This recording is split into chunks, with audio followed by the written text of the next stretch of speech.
의존 관계. 세상을 이상화하는 것은 불만을 품는 것의 반대되는 측면이다. 사물에 대한 시각이 장밋빛을 띠고 많은 것이 실제보다 더 좋아 보인다. 이제 우리가 알다시피 실제로는 없는 무엇이 어딘가에 있는 것처럼 보일 때 과잉 포텐셜이 발생한다. 무언가나 누군가를 이상화한다는 것은 과대평가하고 받침대 위에 올려놓아 숭배하고 우상으로 삼는다는 뜻이다. 세상을 창조하고 지배하는 사랑은 이상화하고는 결이 다르다. 사랑이 역설적으로 들릴지 모르겠으나 그 본질상 사물에 동요하지 않는다는 점에서 그러하다. 조건 없는 사랑이란 소유할 권리가 없는 감정이요 숭배가 없는 경탄이다. 달리 말해 그런 사랑에서는 사랑하는 사람과 사랑받는 대상 사이에 의존 관계가 생기지 않는다. 이 단순한 공식으로서 우리는 어디서 감정이 끝나고 어디서 이상화가 시작되는지 결정할 수 있다. 녹음 방초에 둘러싸인 산골짜기를 걷는다고 상상하시라. 당신은 이 멋진 풍경을 감상하고 살아있는 공기의 향내를 들이쉬며 영혼이 행복과 평화로 가득하다. 이것이 사랑이다. 그러다가 꽃을 따기 시작한다. 그것들이 살아있다는 생각도 없이 꺾어서 손으로 이렇게 저렇게 주무른다. 그러면 꽃은 서서히 죽어간다. 그 다음에 당신에게는 이 꽃으로 향수나 화장품을 만들까? 아니면 그냥 내다 팔까? 아니면 아예 꽃의 컬트를 만들어 우상처럼 숭배할까? 하는 생각이 든다. 이건 이상화이다. 왜냐하면 어떤 경우에든 당신과 당신의 이전 사랑의 대상인 꽃 사이에 의존 관계가 형성되니까. 꽃이 만발한 계곡의 풍경을 그저 즐기던 순간에 품었던 사랑이 흔적도 없이 사라졌다. 이 두 경우의 차이를 느끼시겠나? 그래서 사랑은 긍정적인 에너지를 생성하여 당신을 그에 걸맞은 생명선으로 인도하며 이상화는 과잉 포텐셜을 만들고 그걸 제거하려는 균형력을 낳는다. 균형력이 경우마다 다르게 작용하지만 그 결과는 똑같다. 이것을 대체로 이를테면 신화를 낱낱이 까발리기, 폭로하기라고 말할 수 있다. 이 폭로는 항상 일어나는데 대상과 이상화의 정도에 따라 강하거나 약한 결과를, 하지만 항상 부정적인 결과를 내놓는다. 그렇게 하여 균형이 복구될 것이다. 만약 사랑이 의존 관계로 바뀐다면 과잉 포텐셜이 반드시 생긴다. 당신에게 없는 것을 소유하려는 욕망은 이른바 에너지 압력 낙차를 만든다. 의존 관계는 만약 당신이 무엇 하면 그때 나는 무엇 하겠어 같은 식의 조건 설정으로 정의된다. 그런 예를 얼마든지 들 수 있다. 만약 날 사랑한다면 모든 걸 포기하고 나랑 세상 끝까지 가겠지? 만약 당신이 나하고 결혼하지 않는다면 나를 사랑하지 않는다는 뜻이야. 만약 네가 나를 높이 평가한다면 그때 나는 너하고 친하게 지내겠어. 만약 네 장난감을 나한테 주지 않으면 이 놀이터에서 너를 쫓아낼 거야. 등등 등등. 뭔가 하나를 다른 것과 비교하거나 대조할 때도 균형은 깨진다. 그때 흔히 나오는 말이 우리는 이런 사람들인데 저들은 우리하고 달라. 예를 들어 국가적 자부심. 이건 어떤 나라들과 비교하는 것인가? 혹은 열등감. 이건 누구와 비교하는 것인가? 만약 어떤 비교나 대조가 있다면 균형력이 반드시 작동하여 긍정적이거나 부정적인 과잉 포텐셜을 제거한다. 그런데 이 포텐셜을 당신이 만들어내는 것인 만큼 그 힘은 가장 먼저 당신에게 맞서서 작동할 것이다. 이 작용은 대립의 주체들을 갈라놓는 쪽으로 향하거나 아니면 상호 합의를 향한 결합이나 충돌 쪽으로 향한다. 모든 갈등은 비교와 대조에 기반을 둔다. 먼저 기본적인 어떤 확언이나 주장이 만들어진다. 그들은 우리와 같지 않아. 이것이 그 다음에 이런 식으로 발전된다. 그들은 우리보다 더 많이 가지고 있어. 그들한테서 빼앗아야 해. 그들은 우리보다 더 적게 가지고 있어. 우리가 그들에게 주어야 해. 그들은 우리보다 더 나빠. 그들을 바꿔야 해. 그들이 우리보다 더 나아. 우리는 우리 자신과 싸워야 해. 그들은 우리처럼 행동하지 않아. 그러니 무슨 조치가 있어야 해.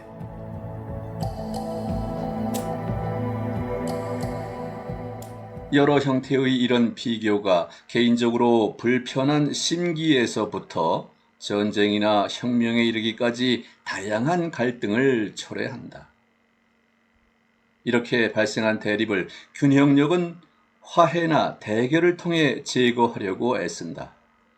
그러나 그런 상황에서는 항상 에너지를 얻을 수 있는 만큼 지인자들은 아주 종종 상황을 대결로 몰아간다.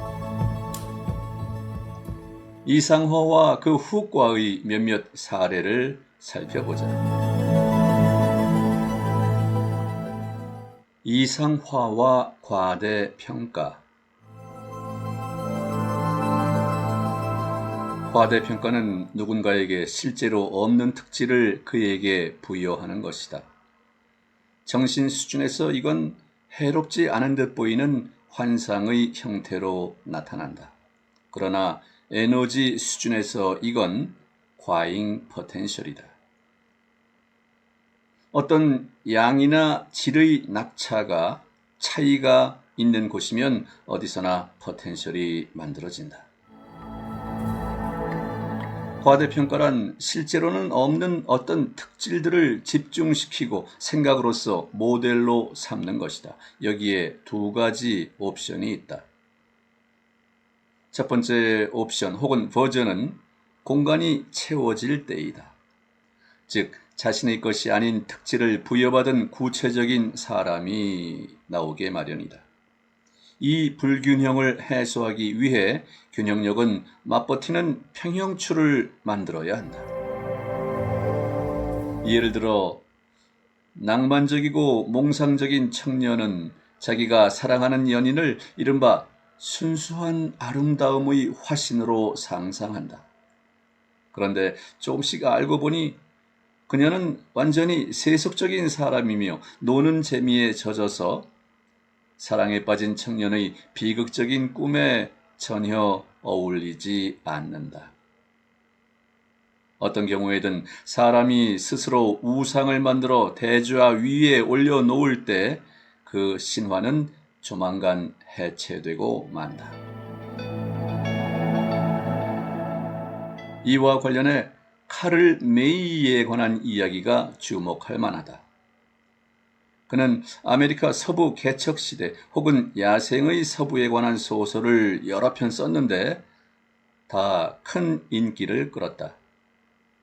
여러 편의 소설을 카를 메이는 자기 이름을 걸고 1인칭 시점으로 썼고, 그래서 소설의 모든 사건에 그가 실제로 참여했으며 정말로 뛰어나고 탄복할 만한 인물이라는 인상을 주었다.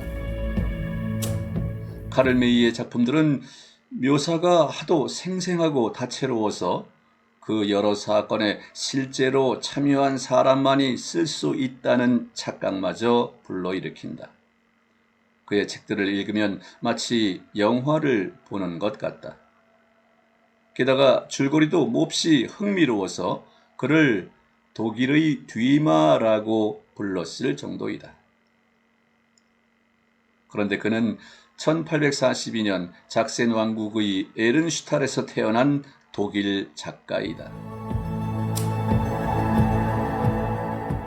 카를 메이의 숱한 팬들은 그가 자기 작품에서 묘사한 유명한 주인공이라고 확실히 믿었다. 그들로서는 다른 생각을 용납할 수가 없었다. 사실 그들은 감탄과 모방의 대상을 발견한 것이며 그 우상이 가까이에 살고 있을 때 그 관심은 한층 더 커진다. 그런데 카를 메이가 아메리카를 한 번도 방문한 적이 없었으며 몇몇 작품은 감옥에서 쓴 것이라는 것을 알게 됐을 때 팬들의 경악이 어떠했을까? 신화가 해체되었고 팬들이 금방 혐오자들로 바뀌었다. 그런데 이건 누구 잘못인가? 결국 그들, 팬들 스스로 우상을 만들고 의존 관계를 세운 것이 아니었던가? 즉, 이 모든 것이 사실이라면 하는 전제 조건을 달아서 당신은 우리의 영웅이야 하고 스스로들 설정했던 것이다. 두 번째 버전에서는 인위적으로 생겨난 환상적인 자질의 자리에 아예 아무것도 없을 때 장밋빛 꿈과 공중 누각이 생긴다. 몽상가는 구름 속을 떠돌며 보기 싫은 현실에서 벗어나려고 한다. 그리하여 과잉 포텐셜을 만들어낸다. 이런 경우 공중 누각을 부수기 위해 균형력은 그 몽상가를 준엄한 현실과 끊임없이 부닥치게 할 것이다. 그가 그런 이상으로 많은 사람을 끌어들이고 진자를 만들 수 있다 손 치더라도 그런 유토피아는 어차피 망가지게 마련이다. 그건 왜냐하면 빈자리에 과잉 포텐셜이 생겼고 진자를 균형력이 조만간 멈춰 세울 테니까. 또 다른 예는 과대평가의 대상이 이상적으로만 존재하는 경우이다. 예를 들어 한 여성이 이상적인 남자를 상상 속에서 그린다고 치자. 그 남자가 바로 그런 사람이어야 한다고 더 굳게 믿을수록 과잉 포텐셜이 더 강하게 생성된다. 이 과잉 포텐셜을 소멸할 수 있는 것은 이와 완전히 대척되는 특질을 지니는 것일 뿐이다. 그러고는 그저 놀라는 일밖에 남지 않는다. 내 눈에 콩깍지가 씌었었나? 이와 반대로 만약 여자가 술주정과 무례한 언동을 끔찍이 싫어한다면 그녀는 마치 덫에 걸려 술꾼과 무례한 자를 찾는 듯 보인다. 사람은 자기가 아주 꺼리는 것을 얻게 되는데, 왜냐하면 그 혐오의 주파수에서 생각 에너지를 방출하기 때문이며, 게다가 과잉 포텐셜을 만들기까지 하니까 그렇다. 전혀 어울리지 않는 듯 보일 만치 완전히 서로 다른 사람들을 삶은 종종 한데 묶는다. 그렇게 균형력은 상반된 포텐셜을 지닌 사람들을 부닥치게 함으로써 그 포텐셜을 소멸하려고 애쓰는 것이다. 이 균형력의 작용은 특히 아이들한테서 뚜렷하게 나타나는데, 왜냐하면 아이들이 어른들보다 에너지 측면에서 더 민감하며 자연스럽게 행동하기 때문이다. 만약 아이를 지나치게 칭찬하면 그 아이는 당장 당신 머리 꼭대기로 올라서려고 들 것이다.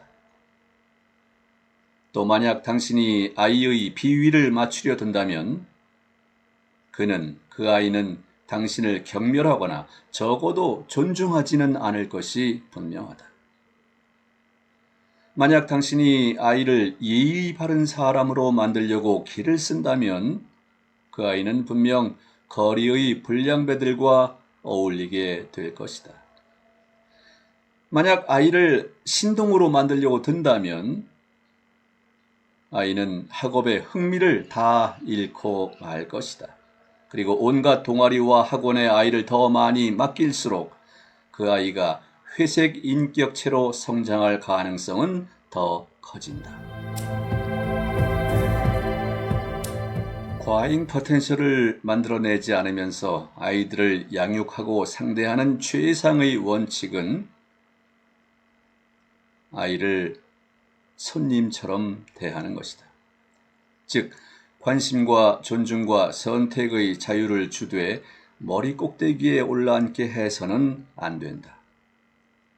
당신 자신이 이 세상의 손님에 불과하다는 비유에 맞게끔 자녀들에 대한 태도를 설정해야 한다. 만약 당신이 게임의 규칙을 받아들이고 극단으로 흐르지 않는다면 당신은 이 세상의 모든 것을 선택할 수 있게 된다. 어떤 사람들이 다른 사람들을 대하는 긍정적인 태도는 부정적인 것만큼이나 흔히 보인다. 이런 경우에는 약간의 균형이 들어있다. 증오가 있고 사랑이 있다. 균형이 잡힌 좋은 태도는 과잉 포텐셜을 유발하지 않는다. 포텐셜은 명목 가치에 대한 추정치의 편차가 현저하게 달라질 때 발생한다. 조건 없는 사랑을 변위 눈금, 척도에서 0점으로 간주할 수 있다. 아시다시피 조건 없는 사랑에서는 의존 관계가 생기지 않으며 그건 또 과잉 포텐셜을 만들지 않는다. 그러나 이런 순수한 사랑은 보기가 힘들다. 순수한 사랑에 소유나 의존, 과대평가의 권리가 기본적으로 뒤섞이고 있다. 소유의 권리를 포기하기는 사실 쉽지 않다. 사랑하는 대상을 소유하는 것이 두 가지 극단으로 넘어갈 때까지는 지극히 자연스럽고 정상적으로 보인다. 첫 번째 극단성은 당신에게 속하지도 않으며 심지어 그럴 생각도 없는 사랑의 대상을 소유하려는 욕망이다. 이것이 소유의 물리적 측면만을 의미하는 게 아님을 당신은 물론 이해하시리라. 이건 짝사랑의 고전적인 경우이다. 짝사랑은 항상 많은 고통을 낳았다. 하지만 여기 메커니즘은 생각만큼 간단하지 않다. 꽃의 예를 다시 떠올리자. 당신이 꽃들 사이를 걸으며 둘러보기를 즐기지만 저 꽃들이 나를 사랑할까 하는 생각은 아마 해본 적이 없을 것이다. 이제 상상해 보시라. 꽃들은 나를 어떻게 생각할까? 두려움, 위구심, 적대감, 무관심, 여러 안 좋은 추측이 생길 수 있다. 그런데 꽃들이 당신을 왜 사랑해야 하나? 혹은 당신은 꽃들을 손에 쥐고 싶어 하지만 그럴 수 없다. 그건 화단에서 자라거나 비싸게 팔린다. 그리고 그건 이미 사랑이 아니라 의존 관계이며 당신에게는 이미 부정적 감정의 그림자가 스며들고 있다. 그러니까 한 공간에는 당신이 사랑하는 대상이 있고 다른 공간에는 당신이 있어서 그것을 소유하고 싶어 한다. 즉, 에너지, 포텐셜을 만드는 것이다. 이 포텐셜이 당신이 원하는 대상을 고기압 지대에서 저기압 지대로 밀려드는 공기처럼 당신에게 끌어당길 것이라고 짐작할 수도 있다. 하지만 천만의 말씀이다. 무엇의 도움으로 균형이 이루어지는지가 균형력에게는 중요하지 않으므로 다른 방법을 택할 수 있다. 즉, 당신 사랑의 대상을 더 멀리 떨어뜨리고 당신을 무력화하는 것, 중화시키는 것, 즉 당신 심장을 조각낼 수 있다. 게다가 아주 사소한 실책에도 당신은 그 사람이 나를 사랑하지 않나 봐 하면서 상황을 갈수록 더 극단적으로 만들어가며, 따라서 그런 생각은 호혜적인 서로 나누는 사랑과 아주 멀리 떨어진 생명선으로 당신을 이끌을 것이다. 소유욕이나 상호 사랑에 대한 욕구가 더 강할수록 균형력의 작용이 더 강해진다. 물론 균형력이 당신을 사랑하는 사람에게 가까워지는 쪽을 택한다면 이야기는 해피엔딩으로 끝날 것이다. 균형력이 어느 쪽으로 작용하는지를 사랑이 움트기 시작할 때 쉽게 알 수 있다. 즉, 상대방 마음을 얻으려는 노력이 편치 못하고 처음부터 뭔가가 잘 안 된다면 전략을 크게 바꿀 필요가 있다. 달리 말해, 보상을 요구하지 않으면서 사랑하는 것. 그러면 균형력의 불안정한 변동을 끌어당겨 당신을 위해 작동하게 할 수 있다. 안 그런 경우 상황이 통제 불능 상태에 빠지며 뭔가를 바꾸기가 거의 불가능할 것이다. 결론은 하나. 호혜적인 사랑을 원한다면 사랑받으려고 애쓰지 말고 그냥 사랑하기만 하면 된다. 이런 경우 첫째, 과잉 포텐셜이 만들어지지 않는다. 즉, 균형력이 당신에게 불리하게 작용할 가능성은 50%가 되지 않는다. 둘째, 만약 호혜성을 얻으려고 애쓰지 않는다면 일방적인 사랑에 대한 걷잡을 수 없이 극단적인 생각도 생기지 않으며 당신의 생각 에너지 방출이 당신을 그런 생명선으로 끌어들이지 않는다. 거꾸로 소유 욕심 없이 사랑하기만 한다면 방출의 매개 변수가 호혜성이 있는 생명선들을 충족한다. 결국 서로 사랑할 때도 의존 관계는 존재하지 않는 것이 아닌가. 만약 이미 그렇게 가지고 있다면 소유 권리에 대해 걱정할 이유가 없다. 소유욕을 물리치기만 해도 당신의 기회가 얼마나 커지는지 상상해 보시라. 더욱이 조건 없는 사랑은 매우 드문 일이며 이것 하나로도 이미 지극한 관심과 공감을 불러일으킨다.